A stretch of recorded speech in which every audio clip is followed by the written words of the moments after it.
We had this meeting yesterday with companies like Siemens, Zeiss, Trumpf, Intel, and others gathering here in Darmstadt at our headquarters and talking about what does it take for Europe kind of to step up on the next level, and how can we strengths was maybe the essence of the message that we discussed yesterday. How can we strengths that we have in Europe in order to really bring AI to the next level? That was the sentiment, was very positive in terms of capabilities we have in Europe and in Germany. And the question was, how can we speed up? Kai, one of the participants in this meeting, a member of Siemens board, has said we need to leverage the hidden technological strengths of the European chip ecosystem in order to actively shape the AI era. What are those hidden strengths that lie within Europe?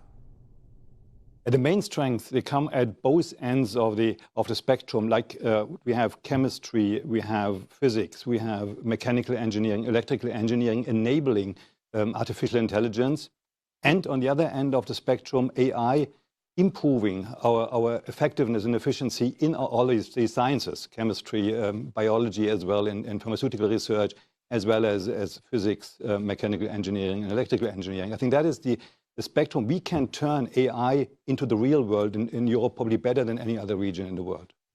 Kai, and it is lovely to have you back, by the way. I remember our last conversation very well, and I thoroughly enjoyed it as well. But here's a problem. Already on the show this week, we have had a guest looking at the amount of AI patents from around the world. And China, and to a certain degree the United States, with key patents and the multitude of patents, are wiping the floor. There was actually only Bosch and SAP that made it anywhere near the top of the list. Why are we not using those strengths that you mentioned, the overt ones and the hidden ones, to actually develop products that have these patents and that actually the rest of the world needs as well?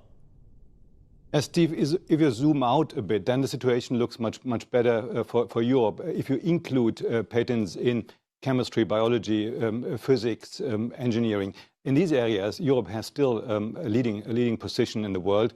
Of course, if you zoom in further into AI-specific patents, the situation is as bad as you described, that Europe is lagging behind. This is what we have to speed up in order to catch up.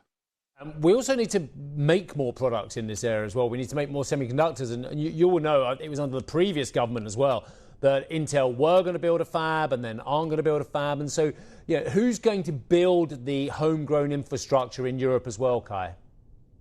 We do have design capabilities in Europe. We do have enabling technologies in Europe for making AI possible. Of course, what we still miss is capacity in making these chips, but we should not definitely miss to highlight the Intel fab, for example, in Ireland, which is a leading edge fab doing amazing devices, and obviously as a part of Europe. So sometimes we are focusing too much, in my view, on what's missing rather than focusing on what we can really take strengths of. Europe has been criticized historically for over-regulating, and the U.S., in contrast, is known as the real innovators of the world. In your view, is regulation a major headwind for this industry build-out in Europe? Certainly, since it is taking speed out of the system, and that's one of the challenges that we do see. We have to improve speed in Europe big time, and regulations are hurdles in that sense. So regulations certainly do not help to come back to a real speed that we need in order to drive artificial intelligence globally. So that's what we discuss, of course, with the regulators. How can we get better in terms of regulations? How can we remove the hurdles that make things so complicated in Europe? And again, Kai, I am going to do what you told me to do now. I'm going to concentrate on the positives rather than the negatives as well. And we have a government in Germany now that is now committed to not only a vast amount of defence spend, but also infrastructure spend. And then we heard, of course, from the NATO visit that 1.5% of GDP will be spent on associated defence spending as well. All of that has got to be a green light somewhere for greater production and greater capacity in Germany and elsewhere. Kai, are you seeing any fruits of those decisions? Certainly, we do see these first signals that local consumption in Europe picks up in certain areas, and defense is driving this. And local consumption is essential to localize more fab capacity in Europe. Clearly, that's one of the areas where we have to speed up anyway. Can we get a quick word, Kai, on how geopolitical tensions are reshaping supply chains in this space based on what you're seeing? The only approach that is kind of survives these days is what we call local for local. So to be much more localized in our R&D, in our capacity. I think we embarked on this trend already in 2018, which is long ago, seems long ago, for a different reason. We did it because we wanted to be closer to our customers.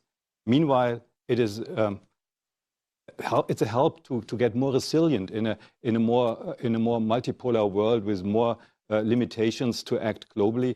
So absolutely essential for everyone to think about how to be more local for local customers, local supply chains, and we as a company, as well as the electronic sector in our company, are doubling down on local for local.